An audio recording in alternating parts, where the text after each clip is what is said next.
Son las 10 de la mañana y tenemos el honor de tener nuevamente en el estudio a un favorito de este proyecto desde los tiempos de cuando hacíamos Radio La Clave. Está de vuelta en nuestro panel en turno y es un honor para mí presentar al historiador y podcaster, creador de Historias Felices y Tristes de Occidente, el señor Adriano Rivadeneira. Adriano, ¿cómo te va esta mañana? Buenos días, Sebastián. Buenos días a todos y todos los que nos escuchan. Estamos esta mañana con Benjamín Espina repasando las principales noticias del día y queremos un análisis de actualidad y de historia.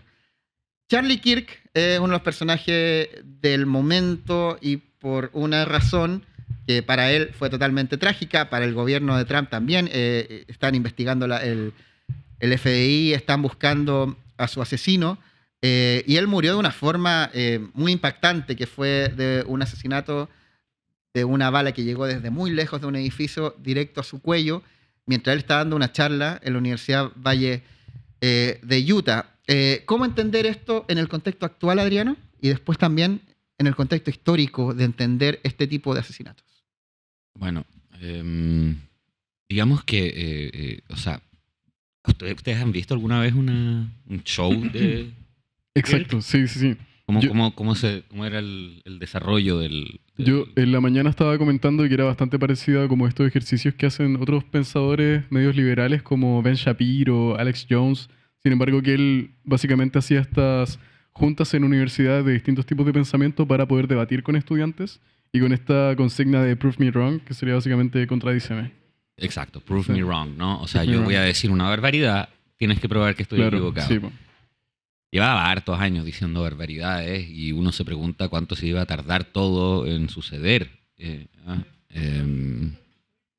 estamos hablando de barbaridades de verdad. Reales barbaridades. No era como uno con pelos en el estómago, por así decir. Si es que tiene sentido la expresión. Y queremos hablar de la ironía de lo que ocurrió también. Sí, por supuesto. Okay, sí. Porque el debate que él estaba teniendo con la persona con la que estaba interactuando, la persona presente, era de contenido bastante parecido a lo que ocurrió. O sea, este personaje era uno de esos portaestandartes de lo que es el tema del permiso para tener armas, ¿no? Que es un derecho constitucional en Estados Unidos. No pueden cambiar la Constitución, no sabemos bien por qué. Y digamos que el debate alrededor de esto, de la violencia en Estados Unidos en general, que tiene que ver con las armas que circulan, creo que son 2 por habitante, así que estamos hablando alrededor de 700 millones de armas de fuego circulando libremente por el país, y la posibilidad de poder comprar balas en un supermercado.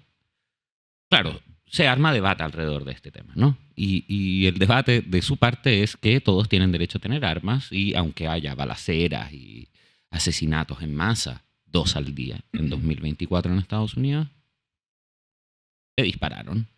Y bueno, that's the way the news goes. Exacto, como tú bien mencionabas, Adriano, el debate que se estaba ocurriendo con Charlie Kirk en el momento de su asesinato, él estaba hablando, según The Washington Post, con un estudiante que se llamaba Hunter Kozak, que le estaba consultando algo relacionado con los mass shootings, que serían estos tiroteos en masa que se hacen en Estados Unidos, que son bastante comunes. Él le consultó si es que había tiradores masivos transgénero. Y Kirk respondió, demasiado. Too many, demasiados. No. Claro, y justo ahí fue cuando le preguntó, ¿tú sabes cuántos tiradores han estado los últimos 10 años? O en alguna especie de análisis que le pidió anual. Y él justo estaba hablando contándolos de violencia de pandillas, gang violence. Y ahí fue cuando recibió el disparo, que fue, ayer estábamos viendo la información, a más de 60 metros de distancia. Un sniper. Un sniper, claro. Adriano, a lo largo de la historia, tú que lo analizas constantemente en tu podcast, en tus lecturas, en tus estudios y en tus análisis, ¿han habido asesinatos de este tipo? Porque es muy impactante en este contexto actual, donde rápidamente, minutos después del asesinato, ya está disponible el video en redes sociales, que es muy impactante de ver. No sé si lo vieron, pero de verdad que no recomiendo que lo hagan. En tiempo real y rápidamente circula el video. Lo eliminaron de todos lados. Lo eliminaron de todos lados, sí, pero hay gente que igual lo difunde por por WhatsApp o por otras aplicaciones de mensajería. ¿Hay otros hechos históricos que remitan a este tipo de asesinato y donde se puede hacer paralelos? Porque esto no es nuevo, esto no ha pasado por primera vez en la historia. No, y sobre todo no es la primera vez que pasa en Estados Unidos. Claro. Bueno, como les decía, el dato que yo leí ayer que era desgarrador, que son 2 tiroteos masivos al día en Estados Unidos. El 2024, en 2025 no parece menos mejorar. Ahora, circunscribamos la cosa. Asesinatos políticos hay en todo el mundo, ¿ya? Siempre los ha habido. Por ejemplo, el asesinato del archiduque Francisco Fernando, que usaron como excusa para hacer estallar la Primera Guerra Mundial, hace más de 100 años atrás. ¿Cómo fue ese asesinato? Ese fue unos pistolazos le pegaron en la calle, en el auto. Estaba en el auto con su esposa, de gira, algo parecido a Kennedy, pero fue un atentado más de cerca. En esa época las escopetas de precisión no existían. Claro. Todavía el rifle con el que le dispararon a Kennedy era un modelo italiano más moderno. Pero asesinatos políticos los hay desde que existe la política. En todo el mundo. En todo el mundo. Y asesinar activistas de cualquier color político también se hace. Desde siempre. En América Latina las mafias asesinan a los activistas.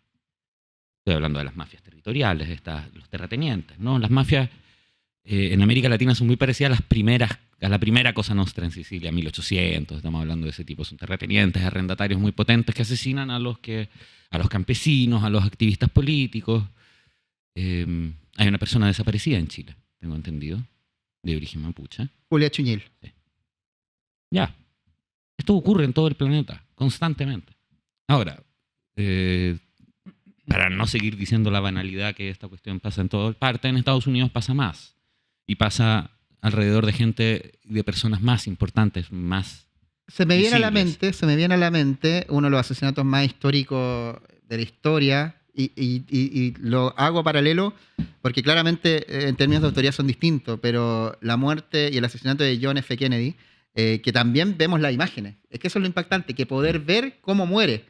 Ese es como el impacto que da, porque claro, quizá ahí existía la televisión, existían las cámaras, pero estos asesinatos históricos que han pasado desde que existe la política, como bien tú dices, no tenían esta sensación de tú, una persona normal, ver a la persona muriendo. Recuerdo, por ejemplo, en Italia, Mussolini, claro, que se hizo su muerte no, pero su cuerpo ya sin vida, uno ve imágenes públicamente. Entonces, la idea de la persona político o activista político muerto y tú ver su muerte es lo que tiene hoy día en esto como una noticia internacional de mayor impacto, en un contexto donde estamos llenos de noticias de carácter impactante, lo que pasó en Doha con el ataque israelí, lo que sigue pasando en la Franja de Gaza, en Ucrania, en Rusia, pero esto se releva, que uno dice, si nos vamos al meollo, es un activista de 31 años, una persona que más allá que sea influencer y tenga cercanía con el mundo Trump, no mueve la aguja en términos políticos, pero su muerte sí puede que la mueva, por la forma en que lo vimos morir. Eso sí, y eso es muy inteligente de decir. Efectivamente, él no movía ninguna aguja. O sea, no era una persona importante, entre comillas, importante. No era no movía las masas, digamos. ¿Ya? No tenía esa facultad, no tenía esa habilidad tampoco. No es tan bueno el debate que planteaba Charlie Kirk. Yo lo vi, yo no lo encontraba. O sea, hay activistas de derecha mucho más impactantes, que mueven mucho más, ¿no? Incluso a uno que no comparte sus ideas políticas. Ben Shapiro lo encuentro mucho más hábil en hacer eso, por ejemplo.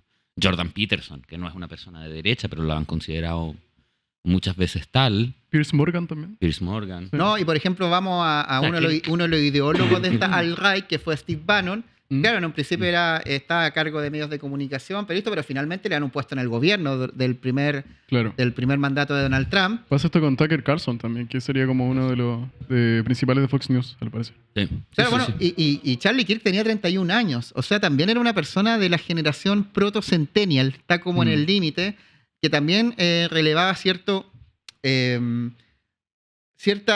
o sea, representaba un mundo, representaba el mundo joven, que fue el que le dio la victoria, la primera victoria a Donald Trump cuando él emergió a mediados de la década pasada, de la década del 10, y que hoy nuevamente lo lleva al poder. Entonces era una persona que, si bien no movía la aguja a nivel de ser una autoridad a nivel internacional, sí podríamos catalogarlo de este concepto, de este neologismo que existe hace un par de años, que es influencer. Sí. Claro. En calidad de influencer, joven todavía, o casi joven, con 31 años, había sí hecho una movida y con los típicos comentarios o puntos de vista que es contra el feminismo, contra los derechos LGBTI, contra las políticas progresistas, a favor de las armas, en contra de la migración. Entonces, Adriano, desde tu perspectiva, ¿esto es un golpe en alguna medida para esas ideas o es un refuerzo de que hay que mantenerlas aún más fuerza porque nos están persiguiendo? Creo que hay un malentendido sobre la muerte. Cuando las personas se mueren, se mueren. Y por supuesto que es una pérdida para el discurso pro armas y pro todo, más allá de la manera en la que murió y lo público que fue. O sea, si tú tienes un buen activista que mantiene un punto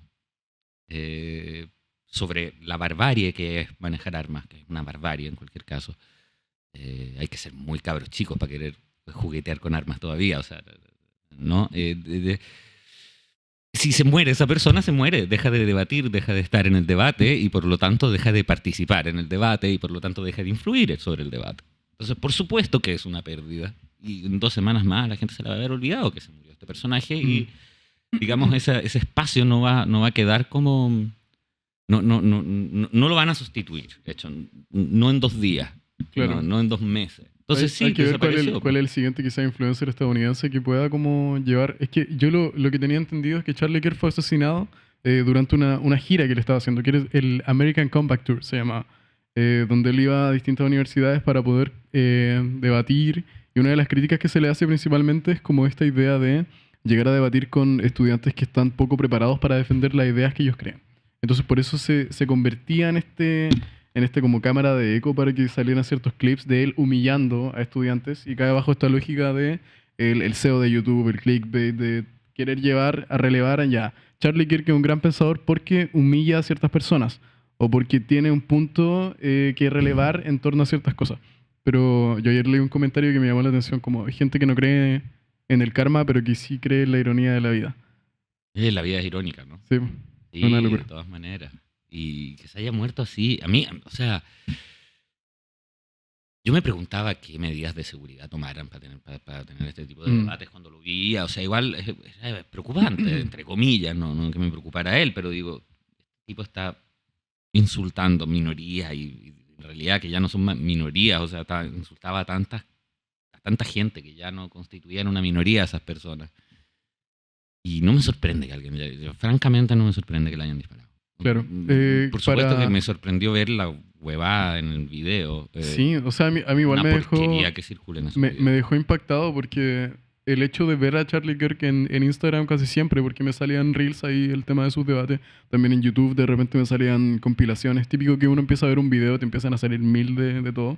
Por ejemplo, ahora si yo me meto a Instagram y viéramos mis reels en vivo, saldría harto de Charlie Kirk, porque se está relevando muchos clips de las declaraciones que él daba.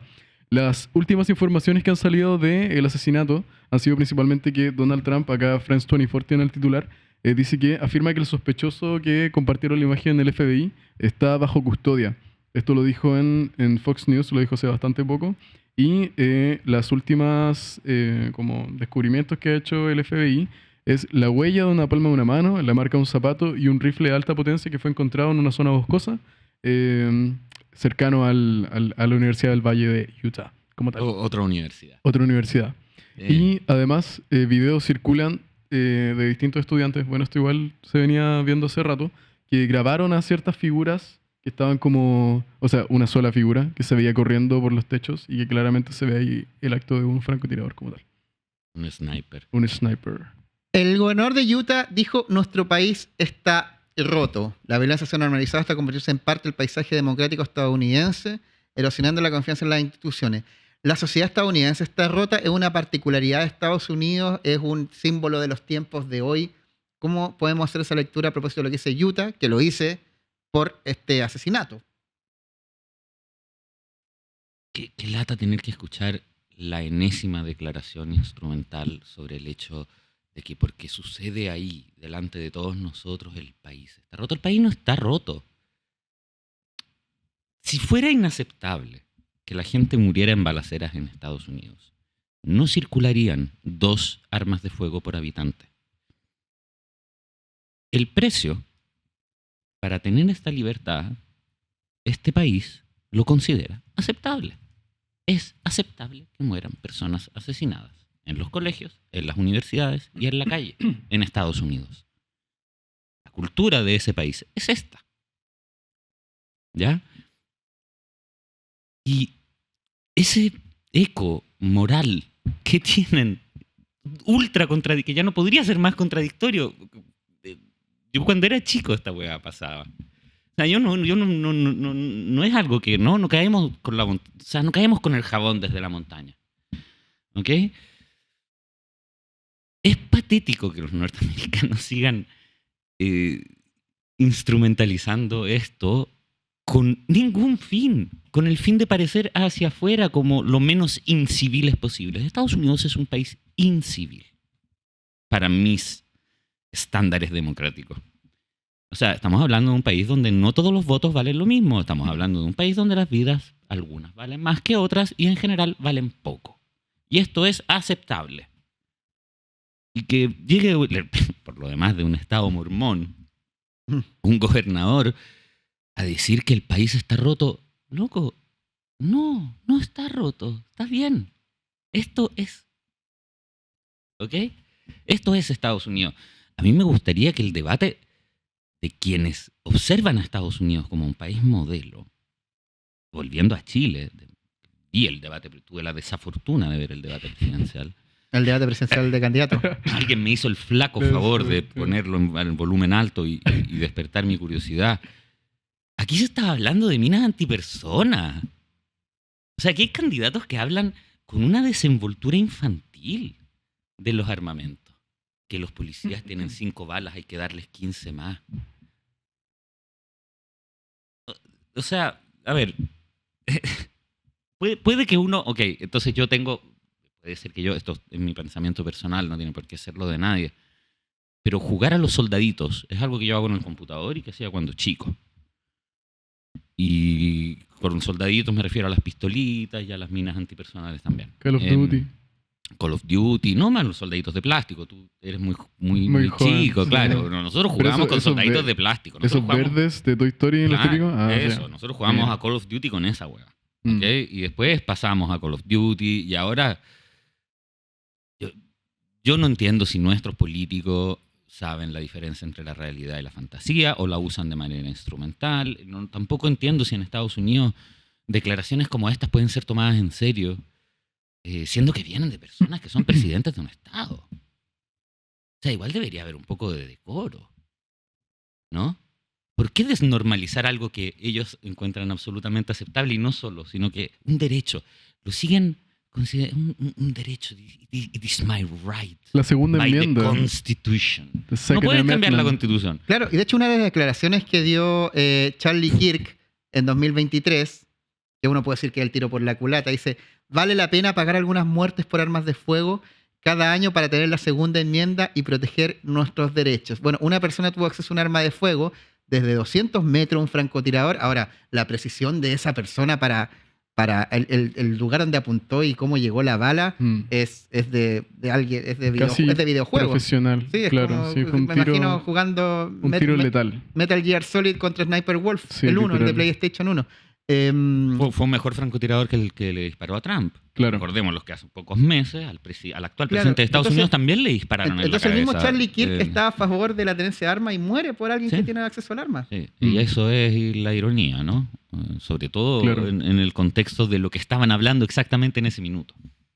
Claro, y Donald Trump también diciendo que esto es producto de la retórica izquierdista, culpando a este asesinato también de venir de las ideas progresistas o más a la izquierda. Yo no sé en qué minuto el progresismo es a favor de la posesión de armas de fuego.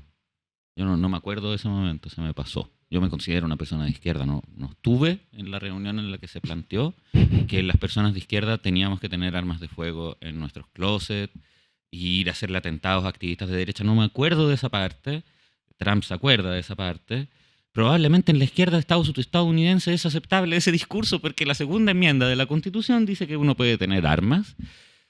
Y hay 2 armas por habitante y creo que 150 millones de armas automáticas de guerra circulando libremente por el país.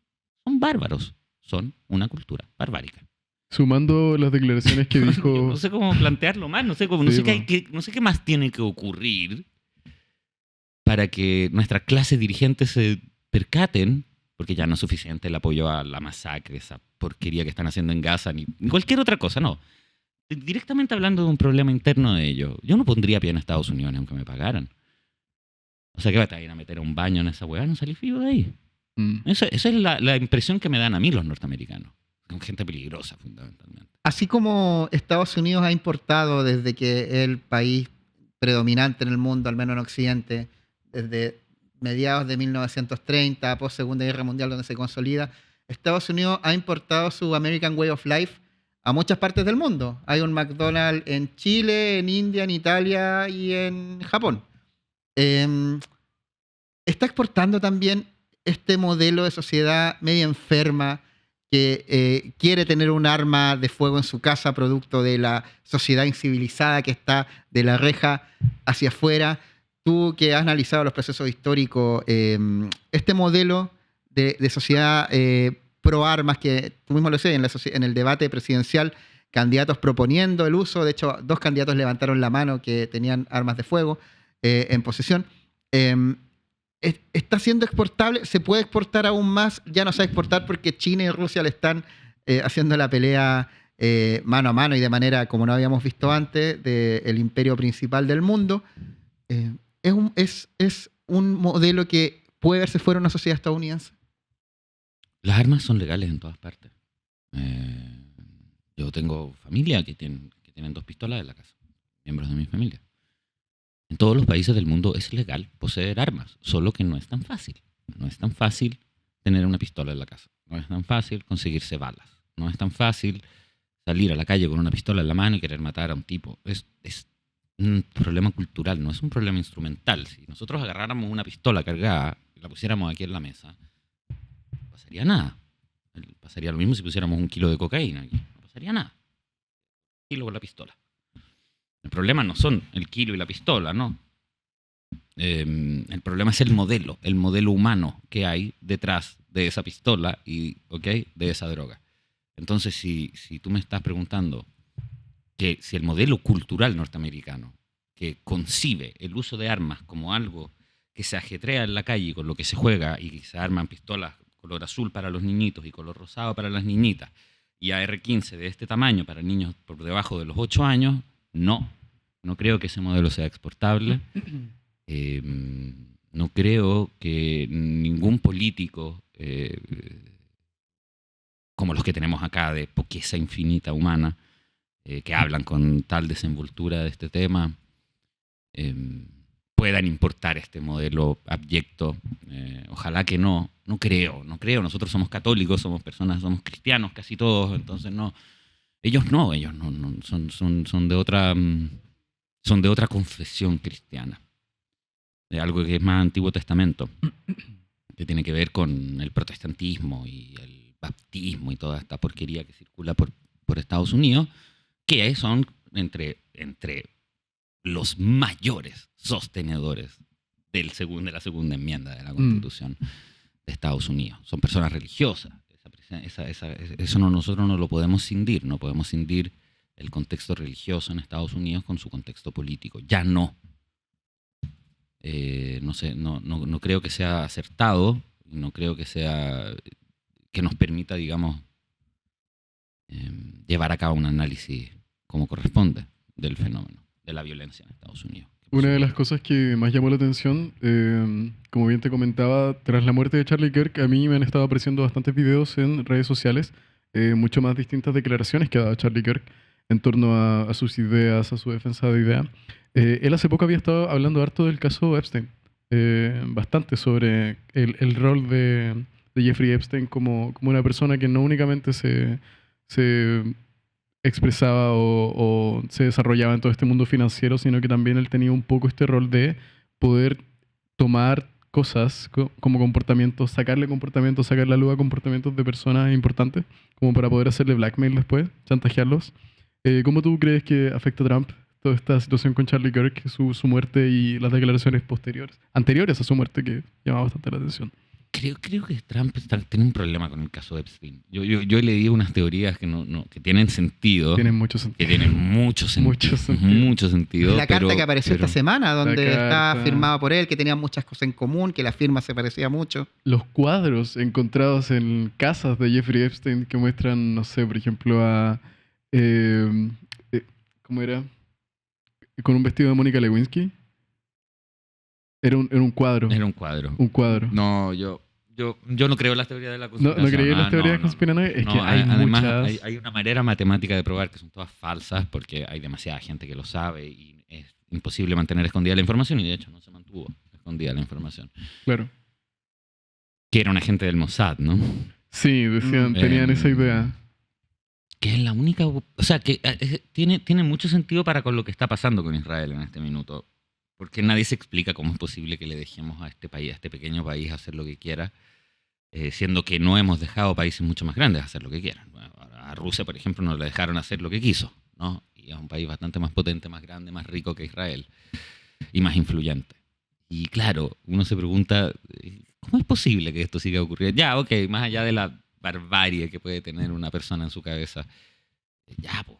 Sí, igual es un poco mucho, ¿no? Y claro, esta teoría tiene sentido, los invito a leerla. Y prácticamente dice que al Trump le gustaban los niñitos, entonces Epstein era un agente del Mossad, tiene los videos con los niñitos y entonces el Mossad hace lo que quiere en Palestina porque tienen los videos con los niñitos.